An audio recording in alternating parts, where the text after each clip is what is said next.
What's your name and where are you from? My name is Tim Butcher. I'm British. I live in Cape Town in South Africa.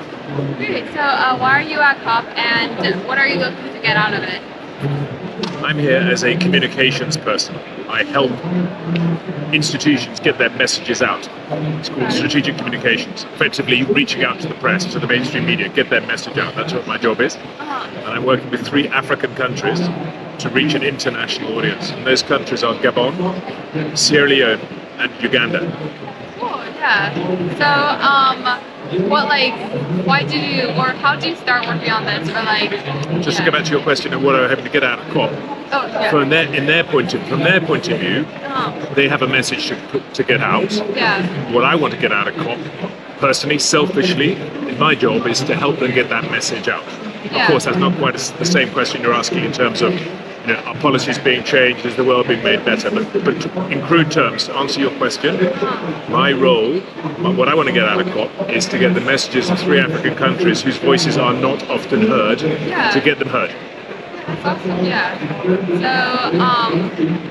So, what inspired you to start working on this, I guess? I'm a former journalist. I've worked with a number of nations over the years as a foreign correspondent. So I have a skill set of dealing with stories and telling them. Hopefully taking complicated stories and making them digestible, and hopefully making them engaging to an audience. And that's my background. My background is I have that skill set, and these countries have approached me to say, listen, you know us, will you please tell us? Will you please tell our stories? Yeah, sure. What do you think about the misinformation surrounding climate issues?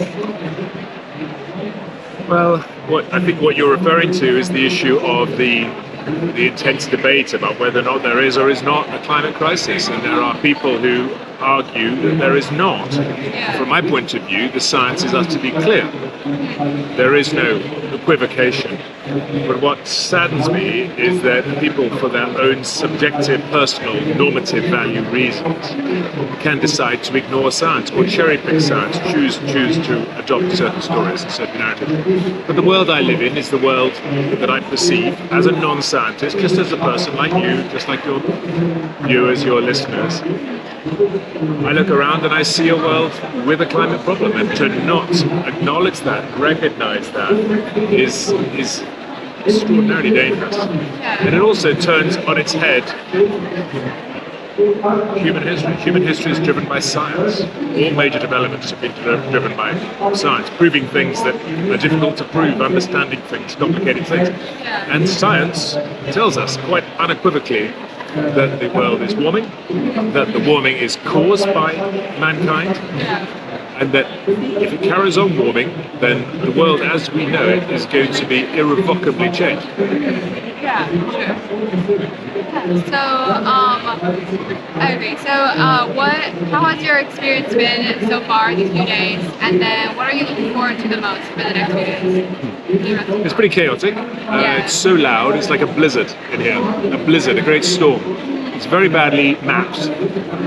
Mapping is not good, but you can't get everything right. The Egyptians have got security right. It's quite quick to get in. In previous COPs, it took half a day to get in.